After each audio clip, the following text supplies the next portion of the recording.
Hello YouTube, this is Grim of Grim Gaming Network. And this is Spike. And welcome back to YouTube Hell. This is our probably the first podcast that's actually been done on the channel. We've tried to do a couple of these in the past. I've tried to do them with other co-hosts I've had in the past. The only one that I guess you could consider a podcast that we got off the ground was Fucked Up Film Night. There's a couple episodes of that here. I do plan to continue Fucked Up Film Night both as the same type of live commentary thing with a different person, because if any of you guys know, Skagler left the channel. We're on good terms and everything, but he just doesn't want to do the channel anymore. He's got family and other bullshit to deal with. But yeah, this is just going to be Spike and I talking about whatever. Pretty much whatever comes to mind, really. Yeah. There's no topic. I mean, there's gonna be topics, but there's no set topic, just on one thing, you know. Well, I'll put the topics in like the description or whatever. Yeah, and even so, I mean, if you guys want, you can also comment and send us topics to talk about. Yeah, talk about whatever. We'll shit like that. We don't want to get too like political and shit on this channel or anything, but you guys can suggest stuff either way. Yeah, I mean, either way. I mean, for me, it's like the whole political crap I don't pay attention to in general. Yeah, Spike is I'm just living life as mostly it is. Yeah, ignorant to it, and me, I don't really like to talk about it, so it's just like whatever. I just rather not deal with all that. Like if anything, I'm the worst person to talk politics to. Yeah. Because you'll tell me shit and I'll be like, all right, that's cool, or yeah, that's happened. Anyway, I don't care. Like, yeah, it doesn't matter. Even if it's like affecting somebody else, if it's affecting me, whatever, I don't care. Like, I don't want to deal with it. I think life's better that way, to be totally honest. When you're involved in politics, everything gets kind of, I don't know, stressful. Yeah. I mean, have you seen politicians? Oh, yeah, I know. They're constantly sweating and busting veins on their heads. Yeah. I wouldn't want that job. Fuck no. I don't know who willingly goes. Well, I guess I would imagine the type of person, but still. Fuck no. I don't want to deal with that. Yeah. And yeah, also, if you guys are wondering, we don't have a set name for this podcast. We're going to work as it goes along. Yeah. We'll probably figure something out. I don't know. Also, if there's any audio problems, I just turned on some settings right now that I forgot to turn on before this, so if anything shifts or sounds odd, I mean, that was it. Yeah. But hopefully it sounds better right now. Yeah. So I don't know. We thought we'd start off talking about the Joker because we actually both saw it yesterday. Yep. Not together. Like, hilariously, we saw it on the same day, probably at the same movie theater, but at separate times. Separate times. I went in the morning, like around. Well, I tried going in the morning, like I said earlier, but I ended up going at 1 p.m. You ended up going at what time? Like 4 o'clock. Yeah, literally right when I went into work, pretty much. Yeah. Because the movie span is 2 hours long, like two. I thought it was like 2 hours and 30 minutes almost. It's like it didn't feel that long. It didn't feel that long, but like the runtime I checked, it's like 2:02. Oh really? So 2 hours 2 minutes. Pretty much. Never mind then. Yeah, but I remember hearing it was long. But then again, like the trailers are always 20 minutes. Yeah. That's what my brother figured out because he timed it when I was in there. He right when we went in, and then all the trailers were done. He showed me the time. See, 20 minutes. I was like, oh, you're right. But yeah, that was it. So it practically is like 2.5 hours practically. Yeah. And then right after Joker, I went to go to work and all that crap. But yeah, but I thought the movie was fucking great. That shit was fucking insane. Yeah, me too. It was definitely the darkest DC movie they've made. And actually, I told my friends that I went with at the end. I was like, I didn't want to tell you guys, but recently there was an article I read where originally this Joker movie was supposed to be its own standalone thing. It was not canon to anything else, and they were just going to end it there. They were like, yeah. But it's done so well that they're thinking about launching a separate thing called DC Black, where it's like a grim, dark version of like rated R dark DC movies. I'm pretty goddamn excited for that. That'd be fucking dope. Other than Shazam, I haven't really liked many of the DC movies too much. Mm-hmm. I did like the original Man of Steel, which I know a lot of people don't like. I didn't mind it. I liked it. Yeah, Me either. I don't like Superman, and Man of Steel made me feel for the character. Yeah. So I respect that. I also didn't hate Batman versus Superman as much as other people did. Same. I was just along for the ride. I mean, for me, like, to me, when it comes to watching movies, I'm not super critical about movies. I just watch them to enjoy them. Yeah. You know? So it's like, and for me, like, well, you know this already. Like, I mean, I don't know if anybody else knows, but you and I are both fucking Batman fanatics. Yep. Like, we don't know who. I think you're more of a Batman fanatic than I am, if anything. Probably just because I've read more of the comics, I'm more of a geek about it. Yeah, I'm just more. I read materials and stuff, but I don't read as much comics as Grim does. But but don't get me wrong. I know my shit at least to a decent amount. Yeah. More than the average person where they would say, who do you like? Batman. Like, why do you like Batman? Because he's Batman. That's a good reason, but I mean, I need an actual reason. Yeah. You know, where they don't know jack shit, but you know. Yeah, if you go back to any of our Batman Let's Plays, you'll see us talking about pretty much more in-depth stuff. Pretty much, yeah. You'll see where, like, our knowledge in that shit. Yeah, but I really am critical of movies, and I know that there was a lot of dumb shit in Batman vs Superman. Yeah. But I don't think it was anywhere near as bad. I really liked Jesse Eisenberg. Despite how ridiculous some of that was. Majority of the thing to me, the dumbest thing was just how they brought in Doomsday, quote unquote. Oh, that was shit. Like I said, I enjoy the movie, but I have so many negatives to point out about that one. Doomsday was just brought in at the end, and it was just zombified. Yeah, it was pretty dumb. They take one of the biggest Superman villains, build him up, and then it just and it cuts 10 minutes like long. in that quick segment of the fight. It's like they mashed two comics into one. The fight between like the meeting of Batman and Superman, versus the fight, and they end it all the way to like the death of Superman. Yeah, that's not all, dude. They also shoehorned in Wonder Woman and the rest of the Justice League. Yeah, but like last second, like Wonder Woman was there, it was all rushed. The thing is, they're competing with Marvel. Yeah, and they have. This was around the time Endgame was coming out, and they were like, you know what, we got to get our own Endgame up. Let's get Justice League in this bitch, and it's like, establish your fucking movies first, dude. Yeah, exactly. Marvel has had all this time to establish characters individually, because they were doing it right. That's what gave them the strength.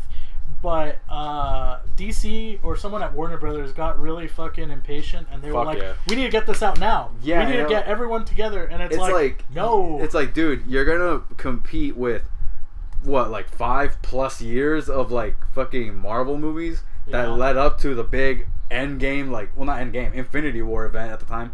Yeah. And you're going to just shoehorn Man of Steel, and then Batman vs Superman, and then Justice League. Yeah. And then Wonder Woman after. Like, what? That's the last 3 movies compared to, like, the fucking, 6, 7, 8 at the time? I don't even know how many there were. It's a lot of them. They made me not care about Barry Allen, and I think that's the worst sin of all. Yeah.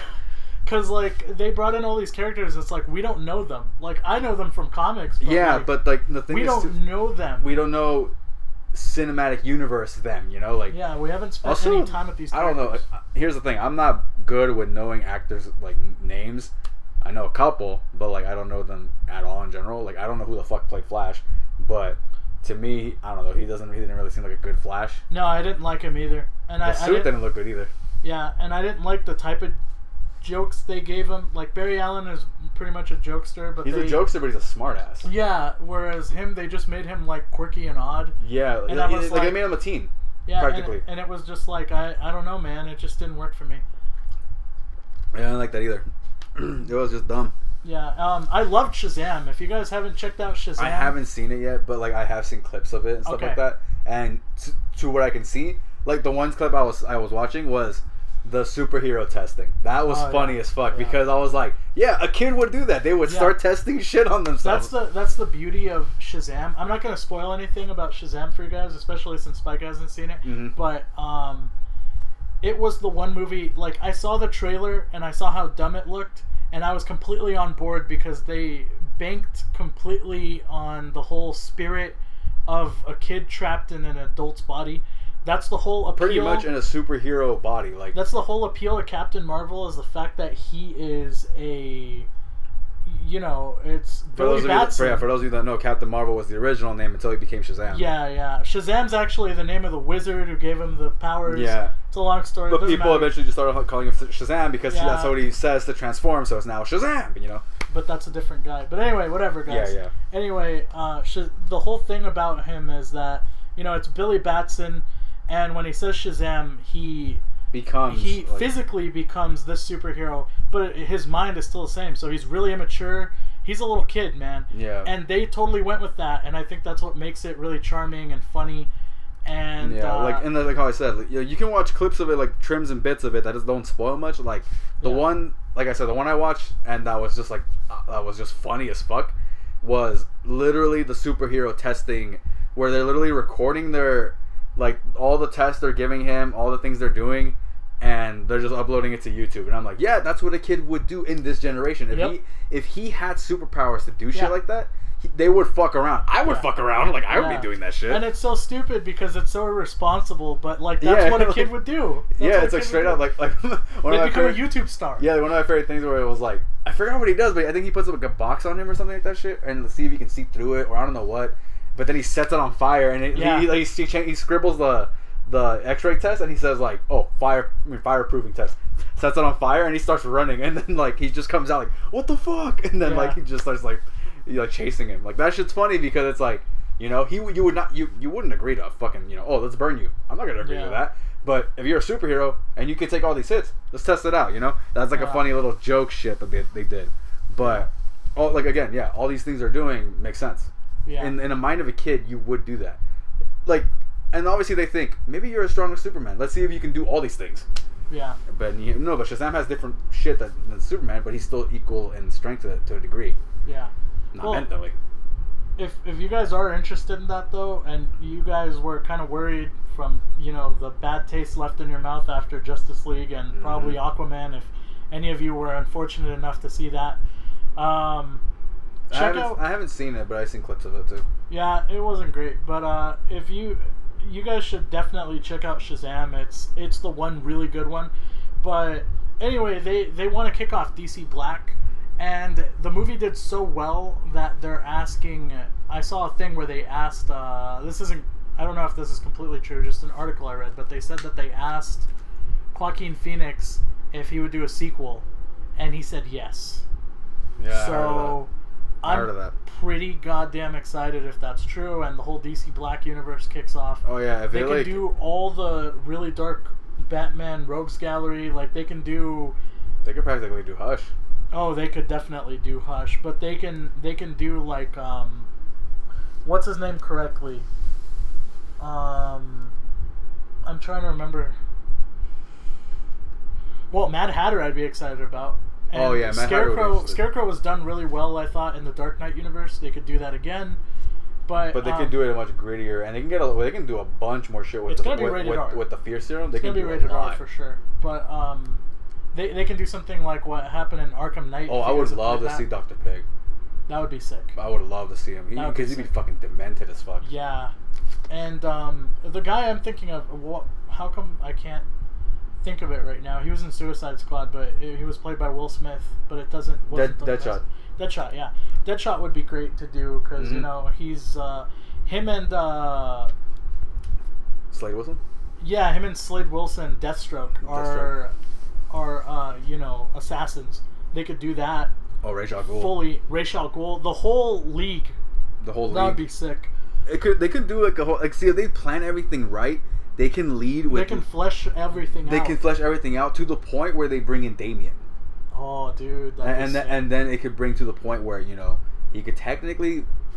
They could perfectly end it to the point, like, you know how like Spider-Man's taking up the mantle of Iron Man? They could end it technically with him taking up the mantle of Batman. Yeah. They could. Dude, they could do a Death in the Family. Oh, fuck yeah, they could. Yeah, that would be fucking insane. With Joaquin Phoenix... And they can do the Killer Joke.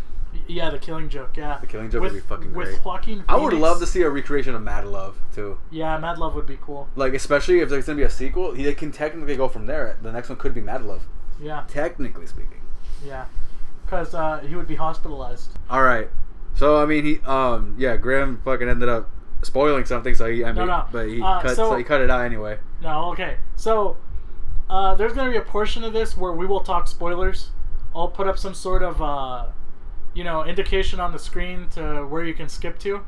But for now, I guess we're going to talk about the non-spoiler stuff. Non-spoiler stuff? Okay. Yeah, like just initial thoughts and everything. Mm-hmm. Whether people should go see it and whatnot. You go first because you kind of had already started on that. Well, like I said, to me, I fucking love the movie. The way Joker is portrayed in the movie, to a degree, in my opinion, his fucking mentality is fucking perfect. Like, down to a degree of, like, how he acts, his mannerisms, the way he just acts with, like, other people. Like, it just, like, I don't know. It's just every time he interacts with people, you just stay silent. Yeah. You just have to see what's gonna happen. Yeah. Like, it's just fucking perfect. The whole movie is just a huge, stressful ball of tension. Until, it snaps. You're wondering when shit's going to pop off. Because everything is going so wrong for this guy. And you can see the little bits of insanity pushing through. But for a while, it doesn't go complete. Like, the thing I like about the movie is that, like, well, it's not even spoilers, is it? Like, how it does, like, the tone of it is normal in general, but there, like how you said, there's these moments where it's like, it's like a bunch of heavy shit on him.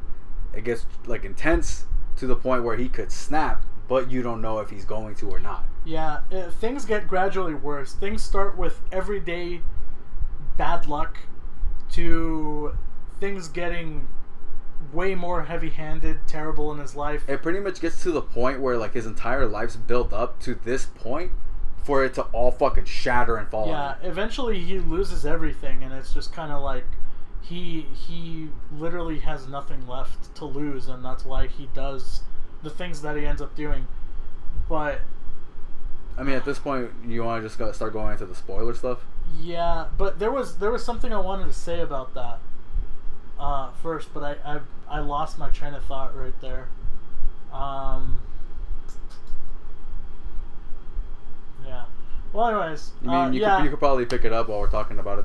Yeah, we're going into spoilers right now. Spoiler warning from this point forward. Yeah. I mean, you look at your screen, you'll see it, and then you'll probably put an indicator where to skip to. Yeah, I'll put it there.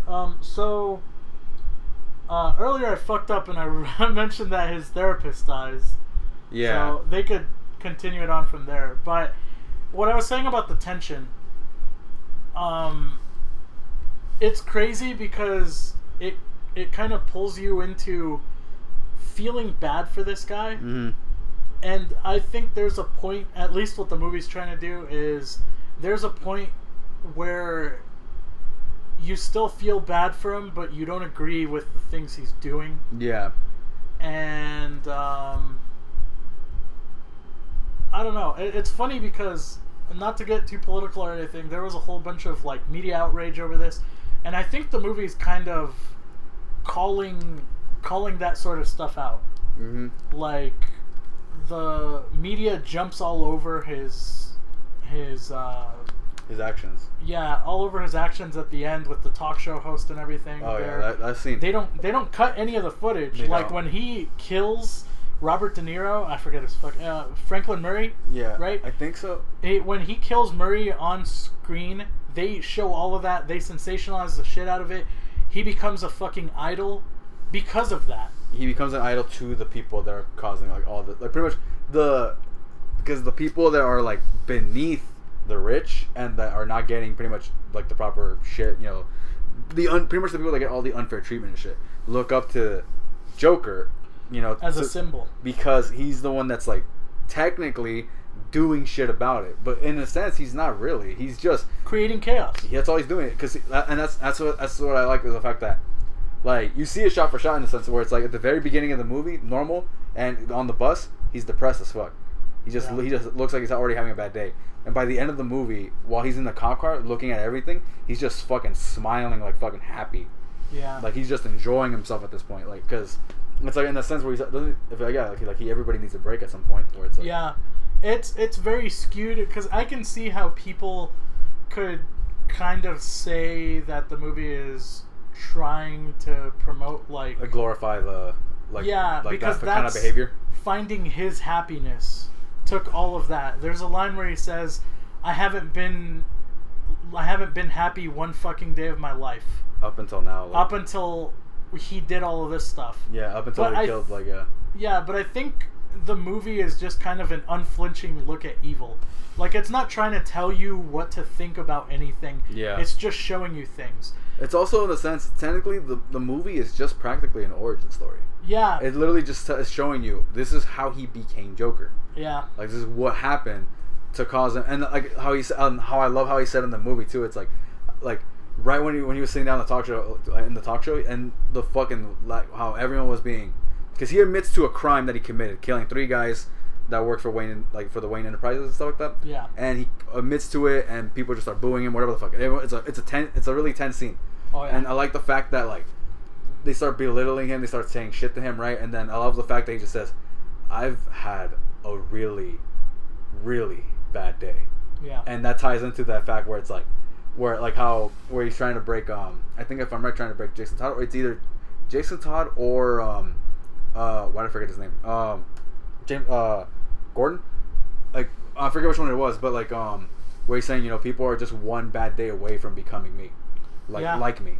Like, that's why I like the fact that that's technically what it ties into, how he says that. Yeah. Because when he said that, I was like, this motherfucker's about to snap. Like, Yeah.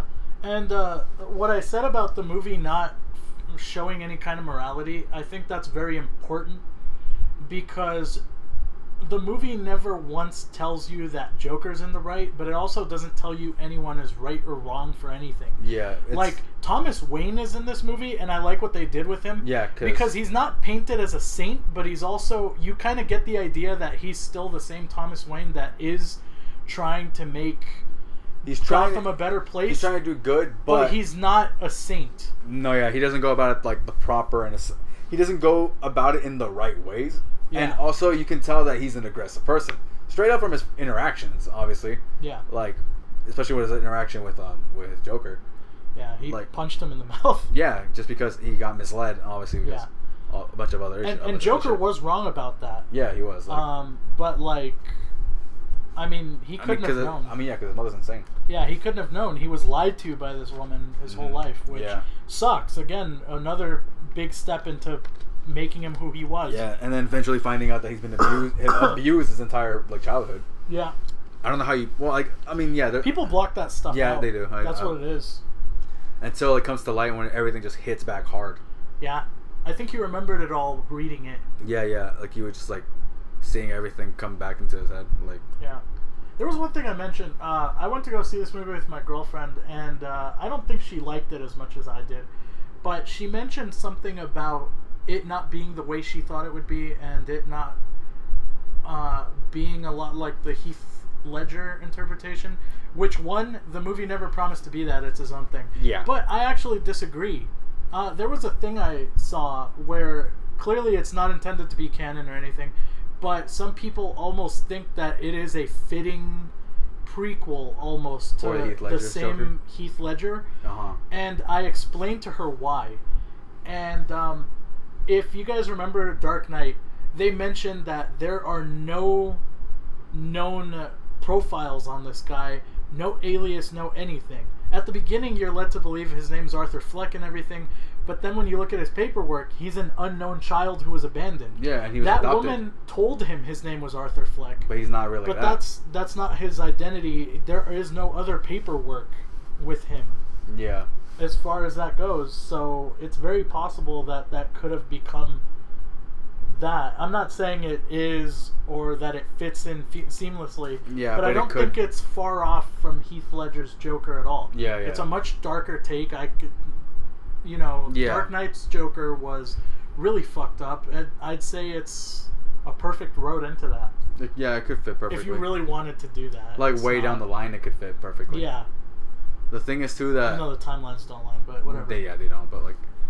Either way. Like, the thing I thought was pretty cool about, like, how they portrayed Joker in general was the fact that his little, like, mental disorder, where, like, if in intense situations or when he's, like, distraught, he has to laugh. Yeah. But he laughs... You can tell, like, I like the fact that he has two distinct laughs. Where he where he's in distress and laughing, but you can see that he's like choking on it and doesn't want to. But then when he's enjoying himself, he has like the actual Joker laugh where he's like, it's so high pitched and laughing, and he's like really happy about it. Yeah. Like I thought that was really cool. Yeah, it's very important to mention that at some point in the movie, it kind of pushes through the idea that whenever he laughs, it's a bad thing. Yeah. It's usually because he's uncomfortable or, you know, he's upset about something. Yeah, so it's like a little like it's like a coping mechanism in a sense. Yeah. But exactly. he doesn't like it himself because he tries to stop it, but he just can't stop it. But then there's a whole lot about embracing, and that's what he does eventually. He embraces that, all of it. There's that line where he says, you know, all my life I've been led to believe that I'm not okay, but this is who I am, or whatever. Yeah. And I know there's a lot of people who said they didn't like the way it portrayed mental health on both spectrums. I think some people were kind of like, it's telling people with mental health that they should ignore their meds and that they are okay the way as is, which is not always the situation. Yeah. The right message, I guess.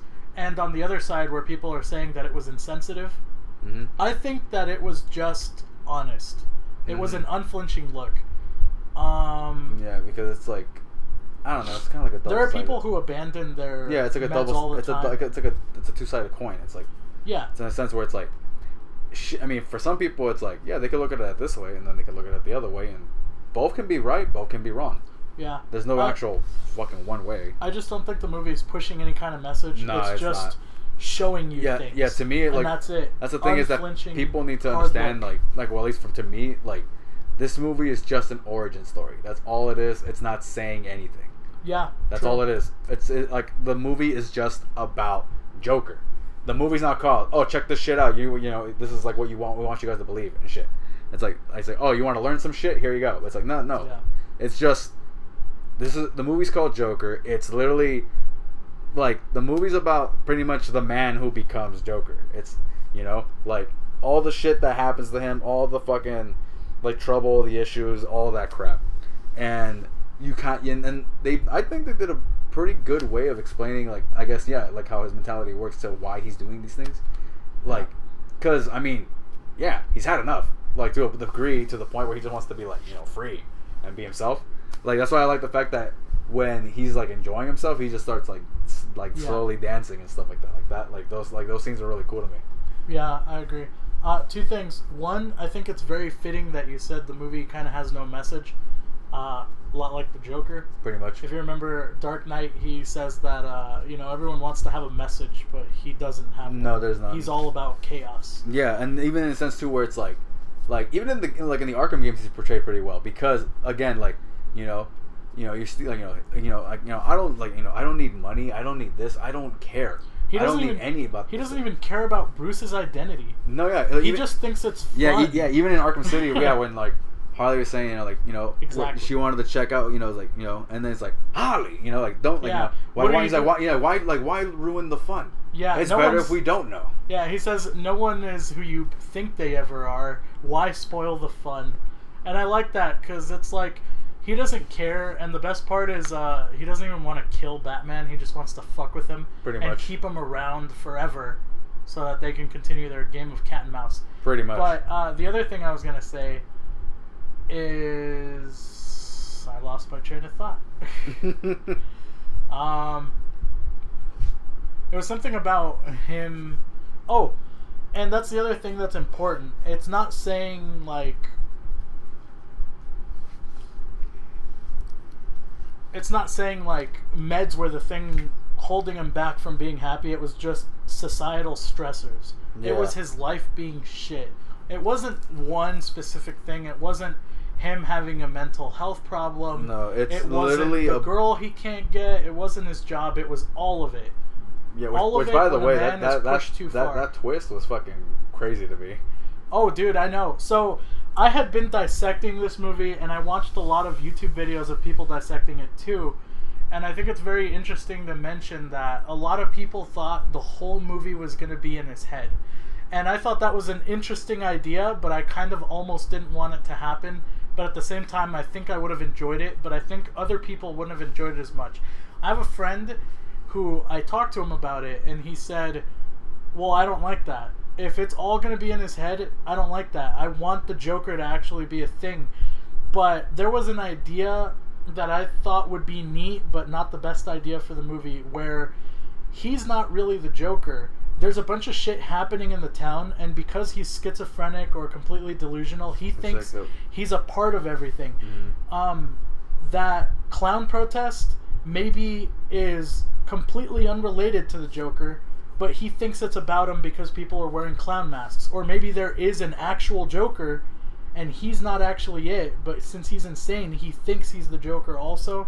Stuff like that. But in the end, they did play with that, and I saw it coming because I knew eventually it would, but they almost got me comfortable with it. When he was hanging out with, I forgot her name, was it Sophie? I forgot, but the girl who lives in his apartment building, the love interest. He was hanging out with her, they were going on little dates, they were walking around.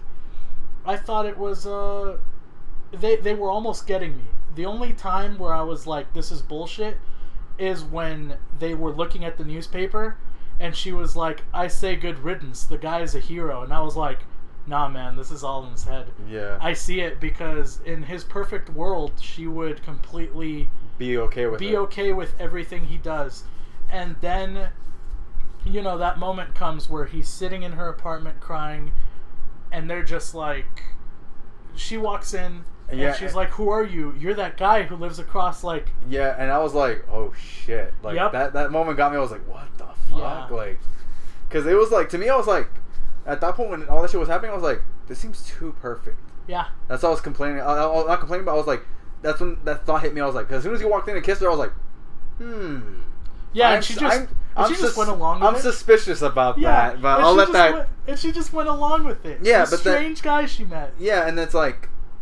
shit was just going on, and I'm like, you know, shit could happen, maybe, I don't know. But then it's like, over the time, I was like, you know, okay, things are going too good for him, and then when you start seeing him break down to the point where, he is in her apartment, and breaks in, and like, he's just soaking wet, covered in the rain, you know, just wet. And when she opens the door and sees them just sitting there on her couch, asking, who are you? What are you doing here? Yeah, like, that moment, it's like, oh shit. Fuck. And then when they show, like, everything in his head play back, where, like, you know, she's gone. Yeah, where like he's at the club, she's sitting there, empty chair. Where he's like just looking at the newspaper, she's right there holding his arm. A crowd passes by, she's gone. And then in the hospital with his mother, just sitting there with him, he's just there by himself. I was like, holy fucking shit. It was so good, dude. And I want to talk about a little conspiracy that I don't think should be a conspiracy. My girlfriend, first off, let me say that this movie is very straightforward. There's a lot of theories about it, but the movie sets the record straight. There are things that are going on in his head, but they set the record straight about what those things are. Everything else is real. Him killing Robert De Niro, him killing his therapist, all that stuff. Killing one of his coworkers. All of that stuff happened for sure. Now, my girlfriend, I was talking to her, and I was like, man, that was so crazy, he killed his love interest. And she was like, I don't think he killed her. And I was like... Why else would he be in there? Yeah. First off, he was back in his apartment laughing, and you could see sirens outside. Yeah. Now... And they were storming the building. You can tell. And the thing is, too, the dead giveaway was the fact that he looked back in a flashback where she, as a joke, jokingly put a gun to her head and boom. And then looks back at her while he's distressed. And does it. And he looks at him and he goes... Yeah. And then... It cuts away from that to him walking back to his room, sitting down, and then the sirens start playing out. Because my issue that I explained to her was, how can you not believe that he did it? You think he just left, and then she didn't call the police, and they didn't storm his apartment after the police have already talked to him, and he's already, like, suspicious? Yeah, and they would immediately go to him. And also to the degree where it's like, you know, after he's doing all these things, and when he finally hits his Joker persona, and while he, you know, and people have seen this in the trailer where he's like dancing on the stairway case, all that crap. the cops find him there at top, and they see him, like, and they just call out his name, like, hey, and then that's when he just starts, he just starts running, and that's when, at that point, it's that point where it's like, yeah, he's done this shit. It's like, at this point, they've seen it. Oh, yeah. Like, yeah, the cops wouldn't just chase him for nothing. Yeah, like... He's killed people, and she was like... Now, my only thing about the cop... I mean, then again, it's the movie. I like it in a way. If the cops were smart, they would have just, like, ran at his ass while he was dancing. But yeah, what I think is crazy is how he got away with so much, to be totally honest. Like, holy fuck, he really snaked his way through all that. Yeah, I mean, doesn't it take place technically in the 70s? It's the 80s. It's the 80s, right? Yeah. To a degree. But yeah. But then again, not a lot of shit was, like, advanced enough. Well, we didn't have smartphones. That's an important thing to say. Like, the cops showing up, I think the reason he didn't get caught immediately is because didn't have really much evidence. A girl woke up and called in her dead mother. That could be anything. We don't know if he shot her. We don't know if he strangled her. Yeah, we don't know the cause of death, all that crap. But we know, I'm very convinced he killed her. I don't think I know for a fact, for a fact. For a fact, she's dead. I mean, the indication of him just looking at her with the fucking gun to his own head, like, and, like, just doing that. Like what? He's just going to walk out after that and leave her alone? No. And the thing is, too, is that, like, for a fact, she would call the police and let them know, oh, he broke in and entered my house, Yeah.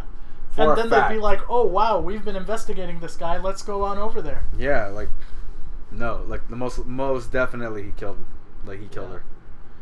Like, I don't know, dude. It's like I said, the movie's fucking great. The mentality of, like, how...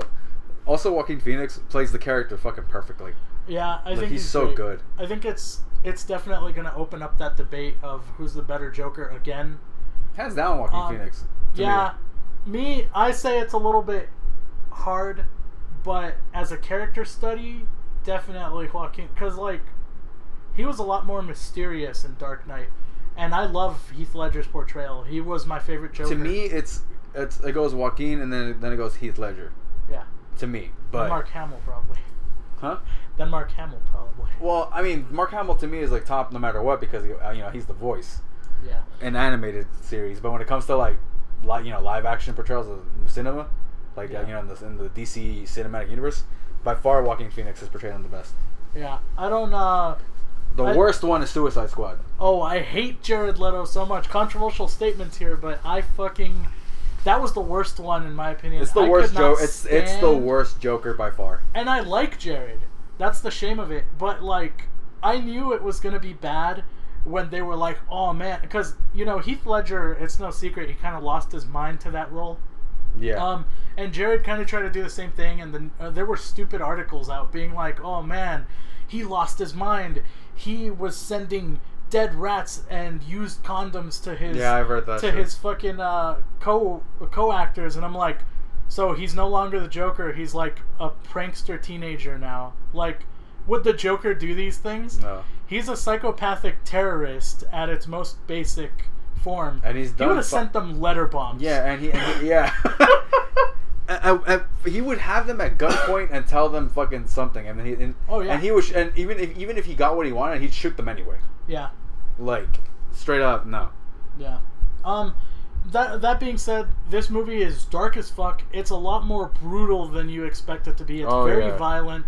Right the fuck out of nowhere. At the moments where, I mean, the whole movie's tense, but at the moments you don't think something's gonna happen, it just fucking kicks off. Yeah, that's like, to me, like I said, like, it's very good because Joker's very unpredictable. Then in general, that's why it fits perfectly because it's like you don't like I said, whenever you see like Joaquin Phoenix, pretty much just hit him with any other person in a crowd, just sitting next to them, chatting with them. Yeah, and it's like, is shit gonna happen? Like, you don't know what's gonna happen. And I'm like, dude, my heart was He's a ticking time bomb. Yeah, my heart was fucking like pounding hard as soon as he sat down on the live show.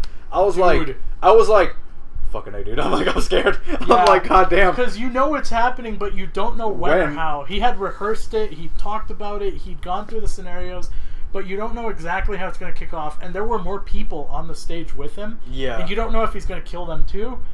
It's just, it's so great because I remember a long time ago, I dated a girl who was pretty much as big of a Batman geek as I was. Mm-hmm. And we used to talk about specific Rogues Gallery characters from Batman for hours. Just metaphorical like not rhetorical, like metaphorical questions about everything. And we always talked about who would you rather work for if you were a henchman looking for a job in Gotham.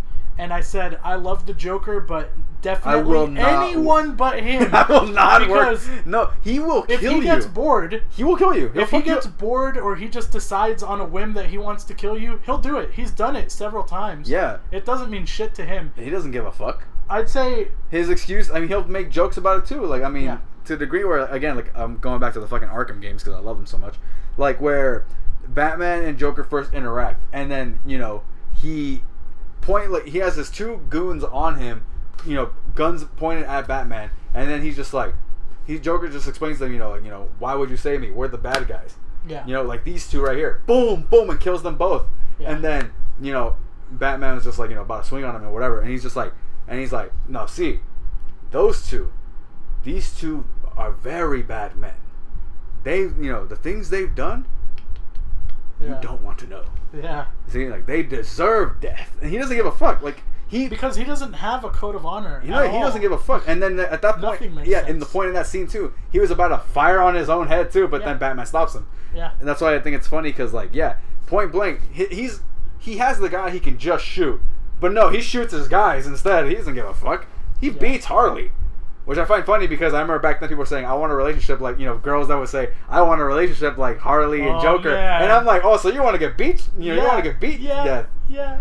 And I'm like, you want to get your ass beat. That's what you want. It's like dumb teens that say, like, I want a Romeo and Juliet relationship. And I'm like, an infatuation that ends with stupid suicide? You know what's the to me, the cringiest shit is that every Superman needs a Wonder Woman. Oh my god! I fucking hate that shit. When? I've seen this. You'd be surprised how many times I've seen this shit on Instagram. You know what'd be stupider if they said every Superman needs a. If they said every Superman needs a Supergirl, that'd be even funnier. That'd be worse. Because they're cousins. They're cousins. But yeah, there's a lot of ignorance with that. But what was I gonna say about that? I think in the end, I forget how her and my conversation ended up being. But I think my conclusion ended up being Penguin or Two-Face. Because Two-Face is insane too, but at least there's a coin toss in it for you. 50-50. It's a 50-50. It's like, you want to bet? Not really, but he'll make you. Yeah, I mean, you have no choice. You have no choice. It's but I mean, he believes in justice for the most part. So I think there's a little bit more room for slipping. I would not work for Black Mask. I would not work for Joker. I would not work for Dr. Freeze. Bane? Yeah! Bane seems more reasonable. Yeah. You know, he'll probably... He's a super genius. That's why, to me, I was like, I'll work for Bane. Yeah. As long as you don't give me any of that venom, I'm fine. Yeah. That shit fucks you up. Oh, yeah, I'm not going to use the venom. That might be a requirement. I don't know about that. Yeah. Like, if you have to use it. Like, I'll ask him, can I just be your donut guy, dude? Like, I'll do that. Or, I mean, Penguin seems more... out of all of them, really. I think Penguin's the most reasonable. Yeah. Also, not Scarecrow, because I don't feel like losing my mind. Being an experiment. Being used, fear gas on. Hugo Strange. Yeah, that might not be bad. They're just goons. Yeah, Ra's al Ghul? He wouldn't kill you. No, he wouldn't. As long as you're loyal to the League. As long as you don't commit a crime of some sort. Yeah, as long as you're loyal to the League. I think you're fine on Rage. The League would be cool. You get to be an assassin. Yeah, you're a ninja. In that sense. You're a ninja, basically, yeah. But also, what's the other one? I was thinking of somebody else. Oh, also, Mad Hatter's henchmen have no choice in the matter, so I would also not like that. You're being mind controlled. Yeah, you're mind controlled. So, I don't know. There's so many of those. There's a lot of them, man. Like, you can work for and shit. Like, there was a point where they made Grundy a boss too, where they had. Oh, when he was the crime boss. Yeah, they made him at one point, and I'm like, how do you work for Grundy? Grundy's an idiot. I know he's a zombie. Like, but I don't know. I mean, to a degree, I mean, you can technically just be okay with Grundy, you know, working for Grundy because he's an idiot. Yeah. Unless he goes on a rage fit like the Hulk. But like, is there anybody else? Like, I don't think there's anybody else really. There's a lot of mob bosses. I'm not thinking. Oh, there's always the crime families, Falcone and. Oh right. And Marconi. Yeah, Marconi and Falcone. Yeah.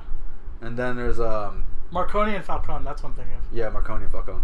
Then there's to a degree Harley Quinn, but only when she's like in a lone state. Yeah, I think that X ended up picking Harley.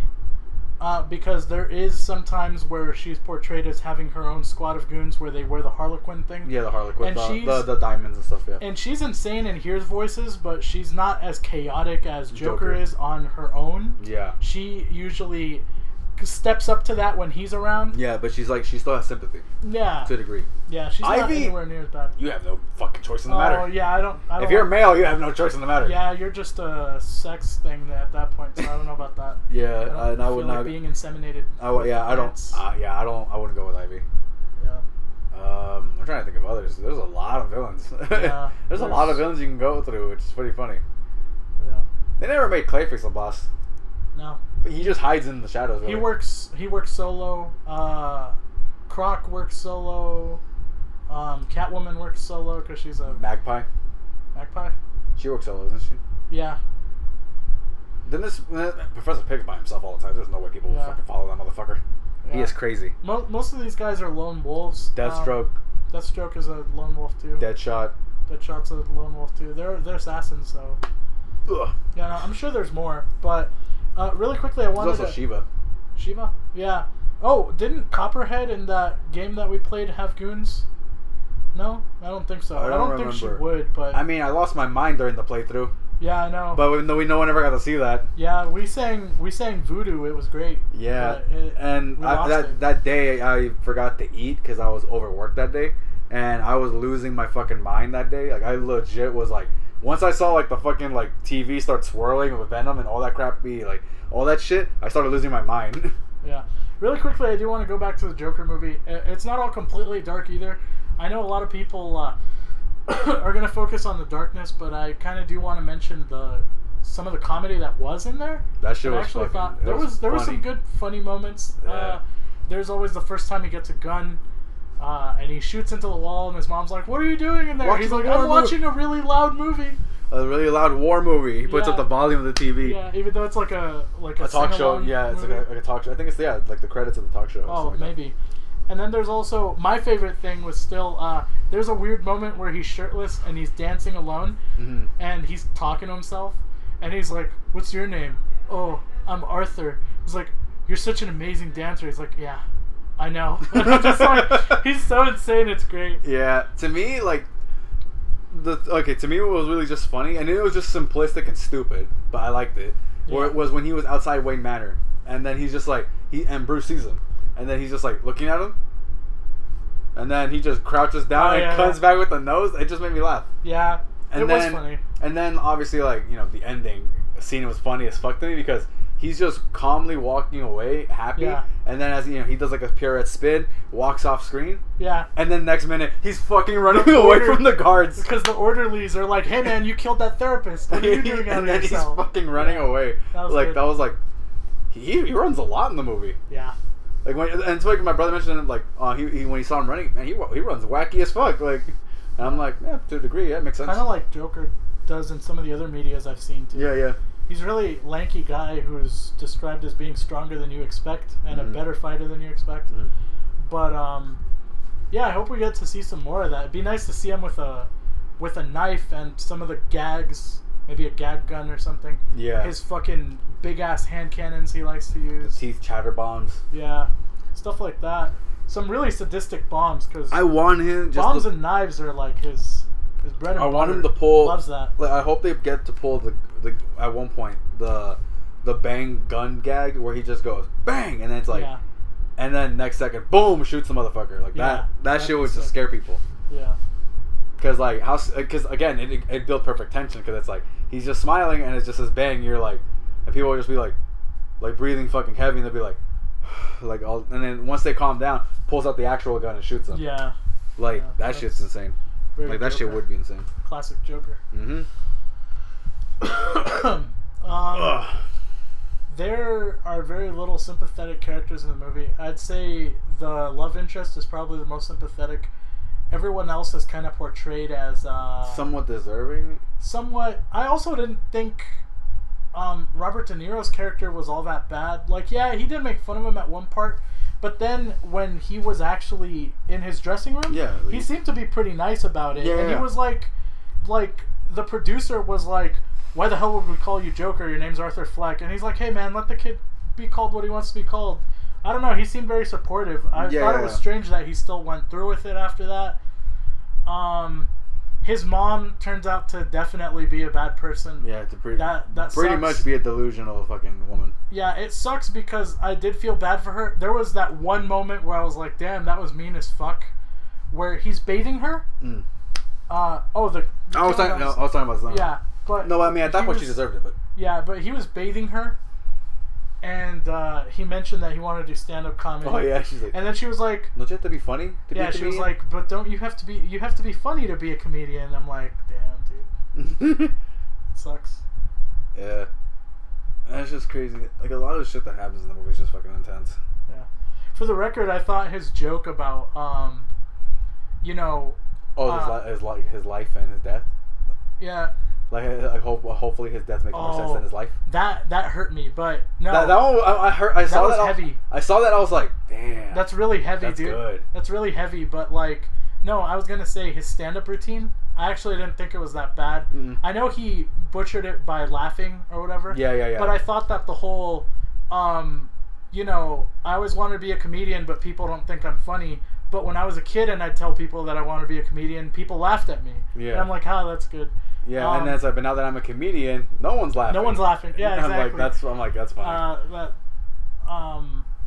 What were you gonna say? What did you think was what? The when I said that one line was that one moment that was. Oh really no. mean. Well, no, just when he's like suffocating suffocating his mom. Yeah, pretty much. Yeah, that was pretty harsh, but I mean, she deserved it. I mean, yeah, at that point because he found out the entire truth of like what she is. And she was an abusive bitch. Yeah, didn't give a fuck. Yeah, but also she was completely delusional. Yeah, that I hope my life makes more sense than my death makes more sense than my life. Damn, dude. Yeah, that was really fucking heavy. And I know he dwelled upon that a lot. He thought about it last moment when he was on the talk show. Yeah. He was looking for a joke in his book, and he came across the line. And I think that's kind of what gave him the last moment inspiration to go through with it. That almost made me think for sure that there would be no possibility for a sequel because he was going to die. I actually thought originally... He was going to just end himself? Yeah, because there was a time where he was rehearsing... And it seemed like his idea was not originally to kill Robert De Niro's character, but to actually kill himself on the air. Or then I thought maybe he graduated to killing Robert De Niro, then himself, but he didn't do that. And he survives at the end. Yeah. So, also, just that quick nod, in every DC, Batman, Gotham-related movie, the shot-for-shot of... The Wayne family leaving the theater and going into the alley. I saw that, I was like, son of a bitch. I was like, not again. Yeah. I was like, what is this, the 10th, 20th time I'm seeing this? Like, yeah, we're so used to it at this point. Yeah, I wasn't complaining about it, but I was like, oh my god. I think this was the one that hit me the hardest to be somehow, even though it was just some faceless goon. Oh, it usually is some faceless goon. But there was actually a point where he started to hate Thomas Wayne that I was like, is he going to be the one to do it? Yeah. Because holy fuck. But no, it didn't go that far. No, I think in the end... It's just the chain reaction of what he caused that caused that. Yeah, because one of his... And it's crazy, because one of his followers. And it's like, it's crazy how... That's the one thing I like about the movie, too. Like, everything's calm, nothing's happening, but shit can flip on a dime, dude, like that. Yeah. Like same way how, how the Wayne family, like, how his parents get killed. How Thomas and Martha Wayne, they get fucking shot just instant right there. I was like... Fuck, that was quick.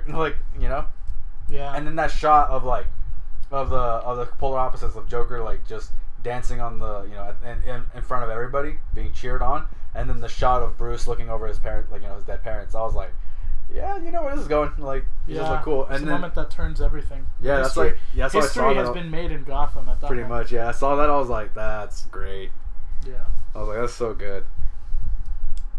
Also, that man, dude, how he fucking just killed his coworker. God damn, that shit was fucking. that was brutal. As soon as I saw him stand up and pick up the scissors, I was like, oh, I'm not What's ready happening? for this. I'm not ready for this. Yeah, it was so brutal. But besides, that motherfucker set him up.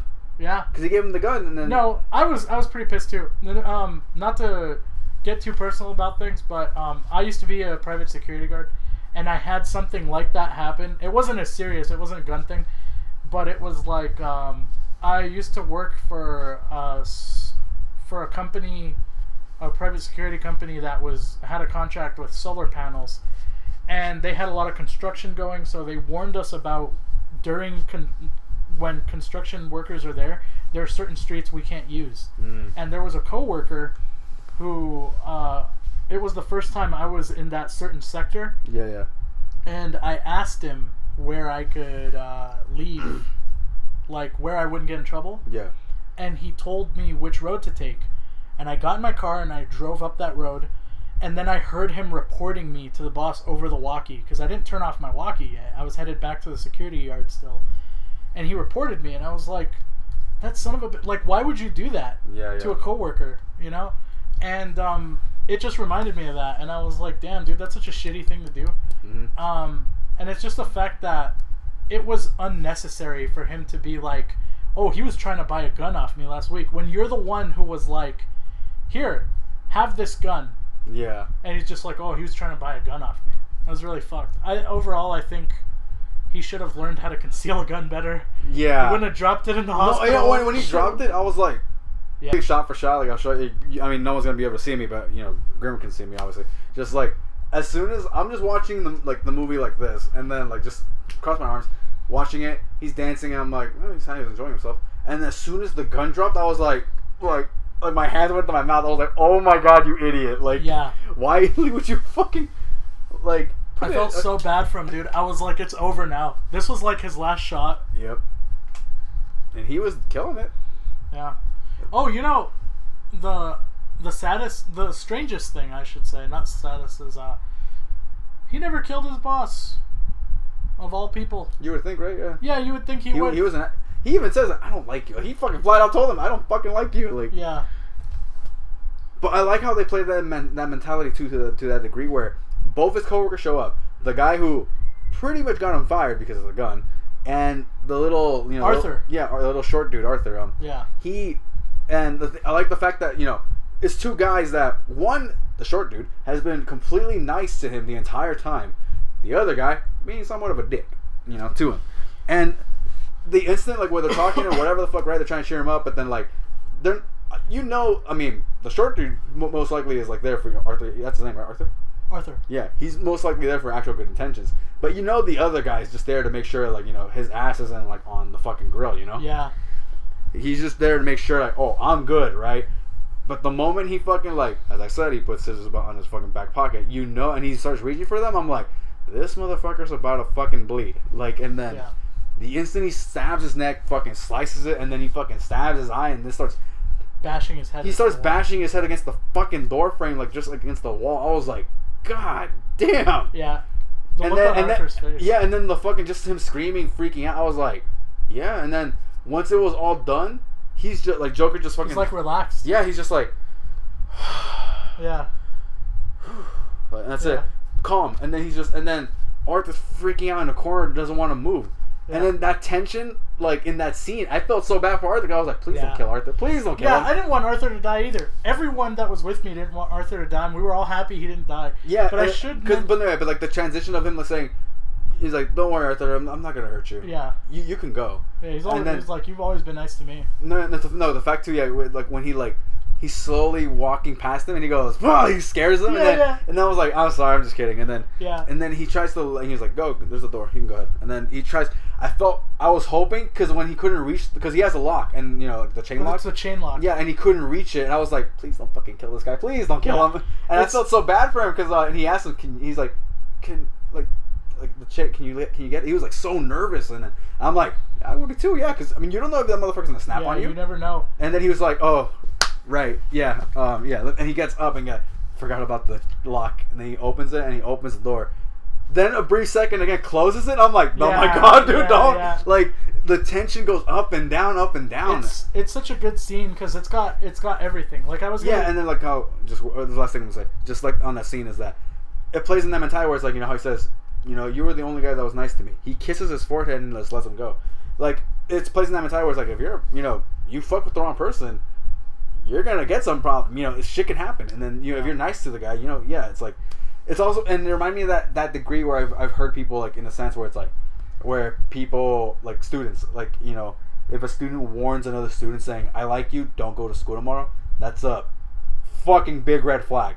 Yeah. But that scene had fucking everything. And that's the scene I was going to mention when I said, like, there's a lot of funny moments. And it's so strange because it comes right after this horrendous murder. Yeah. But everything with Arthur was great. I don't know the name of the little actor who plays Arthur, but that guy deserves some kind of award. He did a really good job. Yeah, he did. And like, I felt so bad for him. I felt so bad for him. Nobody wanted that guy to die, and he didn't die, so that's good. Yeah, that was the bonus. But I was like, but like the entire time, dude, it was just tension in that scene. I was like, please. But there was legit comedy in it. Like, oh yeah. The short jokes were there and everything, but also the important thing is, like you said, that got me too. When he closed the door, I was like, oh man, he changed his mind. Yeah. Arthur's not gonna make it out. But then he does, and I'm like, like that. Like I said, yeah, that to me by far might be one. Yeah, by far one of the best scenes in general. Yeah. Just because everything. Like in fucking 1 second to the next, normal, calm, whatever. Shit hits the fan, and then it's just again calm. Like, what the fuck? Like, yeah. But that's just what happens. And goddamn, dude, I think to me this movie fucking plays tension perfectly. Oh yeah, absolutely. It's fucking intense. I'm gonna watch a lot of analytical videos on how Joker plays I honestly just want to watch it again. This is just so good. Yeah, I want to watch it again. The soundtrack's fucking amazing too. Yeah, it's really good. It's funny because we say it's like, oh, like here's spoilers, but it's like I think this entire podcast is just gonna be like you're not gonna be able to listen to the whole thing for how long we've been talking about it. It's just that movie's so good. Yeah. I don't know. I mean, if you want, I really loved it, to be honest. Like, oh yeah, by far it's like the best fucking. There wasn't anything like for a fact. Joker's probably in my top 3 by far. I know for a fact it's in my top 3 movies. Yeah. By far. We should talk a little bit about the moment it all hits the fan. Like the first time all of it happens, it's the three Wayne Enterprises. The three employees of Wayne Enterprises that are pretty much the common douchebag in the sense where it's like, where they're high and mighty being, like they're hitting on a chick in a sense, well, they're wasted and they're harassing some girl on the subway. Yeah, while Joker's like sitting there having his own bad day, because shit hit his. And they just walked into his bad day, basically. Pretty much. They were just the cherry on top of his bad day. That shit was like, again, from 0 to 100, like that shit fucking hits fucking hard, like really quick. Yeah. And you don't expect it because I was at first I'm like, he's gonna kill these guys, but I need this motherfucker to get up. But but he does it like the instant, like, okay, like shot for shot. Yeah, they're harassing this girl, saying stuff, and he doesn't want to get involved, whatever the fuck. And because of the tension and the how uncomfortable he is, he starts laughing. And it's kind of funny, you notice that his laugh gets him into a lot of trouble because of his disorder. Yeah. And then the 3 guys just they pay attention to him and see, they ask him, "What's so funny? You think this shit's funny?" All that crap. And then they just start like, fucking with him. They surround him, and then they start mugging him, and they just start beating, kicking the shit out of him while he's on the ground. And at that point, I'm like, he's gonna snap right here. I'm pretty sure. And then the instant you see one of them just start kicking him, out of nowhere, boom, just gets fucking shot in the head. Yeah. And I'm like, that shit was quick as fuck. Yeah, I think that scene needs like a dissection because there's a lot of stuff that come full circle, and I think there are different levels of shit hitting the fan in that. Oh yeah. In that whole scene because he's sitting on his in his own seat a little bit far away from them, and he starts laughing. They divert their attention to him. Yep. Earlier in the movie, he gave that lady on the bus his card that said, I have an emotional disorder. I laugh at inappropriate times, please have patience with me, and also please return this card. You see her not return it to him, and that comes full circle because he mentions that he has a condition and he's looking for the card, but he can't find it. And then it doesn't matter because the guy's like, I'll tell you what condition you fucking have, buddy, or whatever. And they start kicking his ass. But to be fair, he was already fighting back. Like, he does kick one of them, he does punch another one. Yeah, but at some point they grab him and they throw him on the ground. And at that moment, you're thinking this could go either way, because earlier we see him get beat up by a bunch of kids, and he's not an aggressive guy, so his whole thing is just to cover himself and wait for it to stop. But he had just had such a shit day to the point where, he was carrying the revolver, and there's such a huge dynamic between, like, in sound when it happens. Oh, yeah. Because they go into the tunnel, and it gets dark. And for a moment, it's silent, and then the loud-ass bang. Dude gets hit right between the eyes, dead, and he starts shooting the other ones. And then he fires the other guy twice in the chest, like one and two, and then that guy goes down. And then the chubby dude that was picking on him, like, at first, to a degree, started, like, freaking out and run. And as soon as he started running, he shot his fucking leg, like, so he couldn't run. Yeah. And then, like, the fact, too, like, how, while he's, like, coping with what's happening, like what he's just done, the other guy's panicking. You can hear him in the other in the other cart panicking, and he's like banging the fucking door, like asking for help, trying to get attention. Yeah, and I was like, God damn, this is intense. And then all of it. The moment that I thought was, again, it's kind of comedic but also fucked up, is when he's trying to leave the cart, but he's like looking at him and going back out from the other cart, and he's aiming at the gun at him, like trying to make sure. And I'm like, God damn. And I'm like, and then I put myself in that scenario. I'd be crying. I can't do anything. That's scary. Yeah. And then so he sees him leave and try to run out. He fucking books it out of the cart, and then he just starts following, pointing the gun at him, and bam, bam, just like he shoots him once in the spine. He falls, hits the ground, and he tries to climb up the stairs. And at that point, he's just his hands shaking. He's looking at him, and he just goes, boom, boom, boom, boom, boom, and he runs out of bullets. He just like fucking decimates the guy. I was like, fuck. Yeah, dude. And that's when you see, that motherfucker, Joker snapped. At that point is when it fucking broke him. Yeah, it's too late at that point, and there are many other moments where it happens.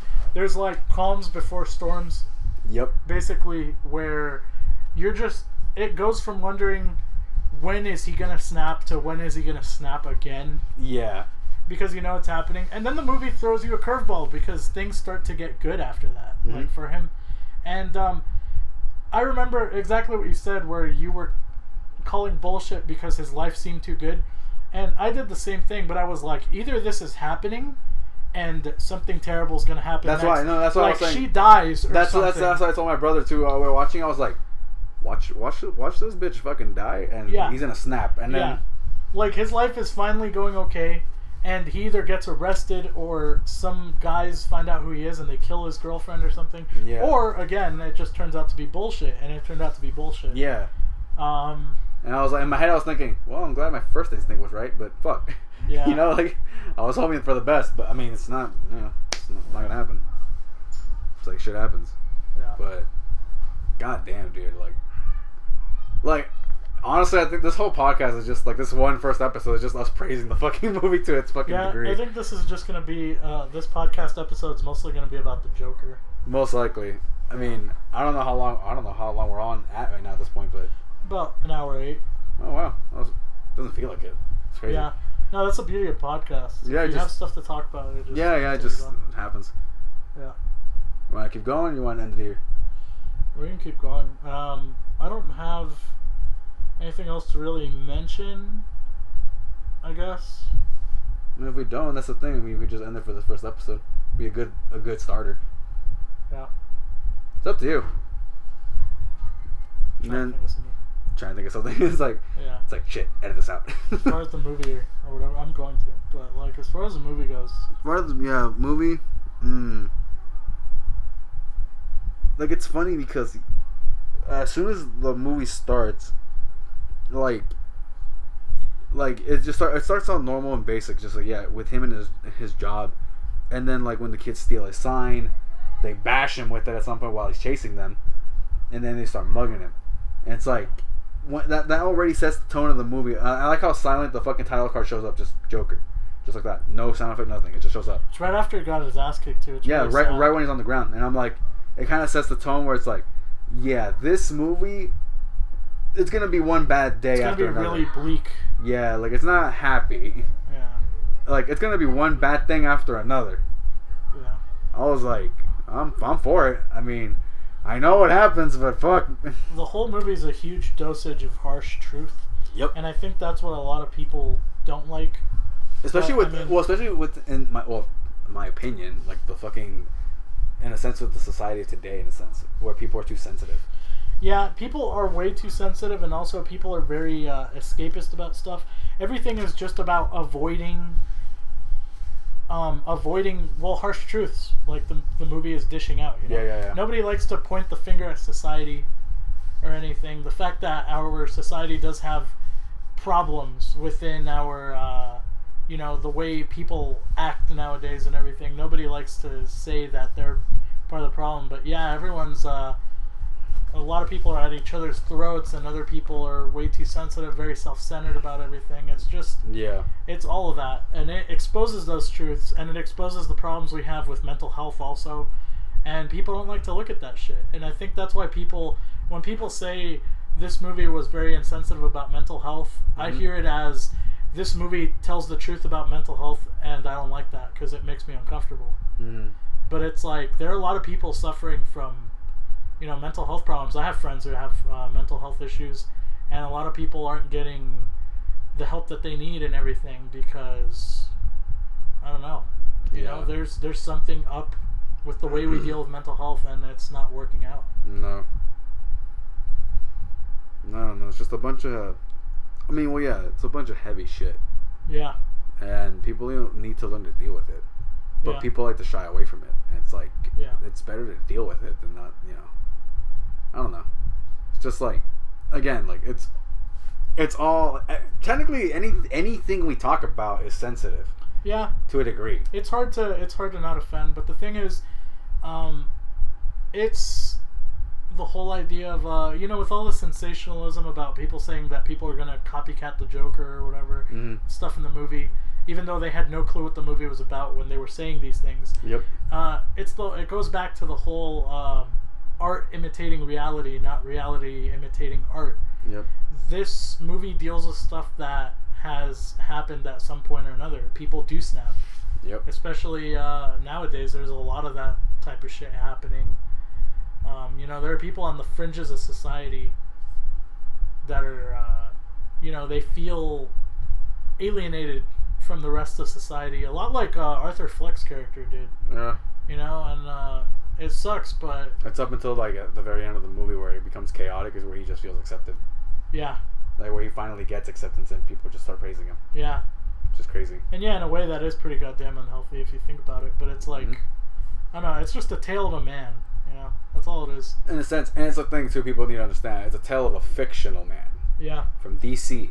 Yeah. Comics. I think the thing is that it can apply to our reality is why people are so upset about it. Yeah. But I mean, at the end of the day, everything has already happened in our lives. Anything that's put in a movie is just a reflection of that. I don't think movies are ever to blame for any of that stuff. But yeah, guys, I think if you guys are in for a really dark, gritty movie, even if you're not really into comics, you should definitely check it out. It's really fucked up. It's really crazy. It's fucking good. Like I said, it'll keep your heart pounding for a good couple fucking minutes. Like, goddamn, dude. Like, it's fucking intense. Joaquin Phoenix better get a fucking award for this. He has to, dude. He has to. It's so good. Like, he has to. Like, goddamn, dude. He plays the role so well. Yeah. And like I said, I praised him earlier for his two distinct laughs. The fact that he can have a distraught laugh and an actual happy laugh, like, that's fucking crazy. That reminds me of that scene where he's laughing at his coworker's joke. Yeah, yeah. And as soon as he turns the corner, he just dead face stops. Yeah, he just stops. Yeah. Yeah. I've had moments like that too. I'm like that to a degree where I'm at work. People start making, like, they start cracking up, start laughing. I'll be like, yeah, and then as soon as I walk away, I'm just like straight faced. Like, I don't care. It's like, I don't know. Just like those masks of sanity we put on for society. Yeah, pretty much. It's that shit. It's pretty much that shit. you've heard it before. Everyone wears a mask like when they're outside with people. Yeah. Everyone wears a mask in society. No one ever shows their true face, like until a dire situation hits. Yeah. Like until it's like fight or flight, that's when they show their face, which gets intense and can be scary. Yeah. Shit happens. That's all it is. Well, yeah. We ending here? I was gonna say there's a I do plan to bring back the horror podcast for you guys. Probably Fucked Up Film Night as well. We have it's October right now. We should have a Luigi's Mansion Let's Play coming up. Some of it should already be uploaded. Hopefully by the time I put this up. Yeah. If not, it's coming. And the thing is too is I'm about to try and draw fucking art for this fucking thing. Hopefully I can get it done in time. Yeah, and I might do Ghostbusters. That might go into November. I'm not sure, but well, I'm just saying on my little piece here because October is an extremely busy month for me, mainly because I found a lot of shit out that's like I'm like long story just short whatever. October, I don't know if anybody guys know this. Inktober is the thing that happens. Every day I'm drawing whatever. I have a list of commissions to get done. I have art to do for the channel for God's sakes, and then I have been having to go to the doctor just for like some appointments, or diet stuff, all that crap, and I have to exercise regularly. So my month is like October is just busy as hell for me. So all that crap, and it's just that's why like it's just gonna be a little difficult for me trying to get the art out. Yeah, no worries, but I think I guess October you guys are spending a little bit more with me as long as I can upload and edit stuff in time, because I'm gonna try and do some solo Let's Play stuff for a bit, and maybe with some other people, and Spike and I will still be working on the Luigi's Mansion thing, and also we might put out another one of these soon, so just keep checking the channel. We'll make a playlist for this as well. Yeah. More episodes will be out. We'll hopefully come up with a name for this fucking thing, because we don't have a we just can't. We literally just like decided to do this on a whim because for one thing I was nodding off earlier. I was sleepy. Yeah. I was just tired as fuck. But then we were just like, you know what? Let's give it a shot. See how this goes. Put your suggestions for a name below. Yeah, and maybe we'll consider it. And topics give you a too. Shout out. If you guys want us to talk about some stuff, we'll see. If you guys throw in some shit, we'll see. Yeah. And just I've done this before in Luigi's Mansion, but I'll just throw my fucking shit out there again. For if you guys ever want to look at my stuff or ever think about commissioning me or whatever the fuck, hopefully next month because I'm busy this month. Full name with my full name just goes like Spike Ramos. You can look me up Instagram, Twitter, DeviantArt, and Tumblr. Doesn't matter which one. You can hit me up on message me, whatever. Doesn't matter.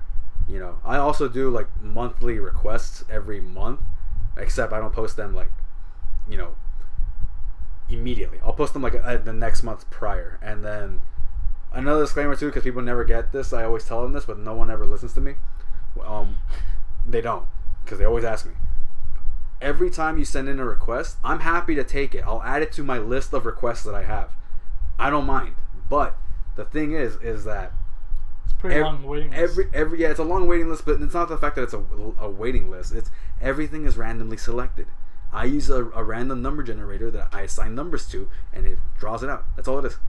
And if yours gets selected, good on you. If it doesn't, don't feel bad. Nothing personal. Yeah, you still have a chance to get it in the next month. I still keep the list. I'm like Santa Claus. I just fucking like check out the ones that are done. That's about it.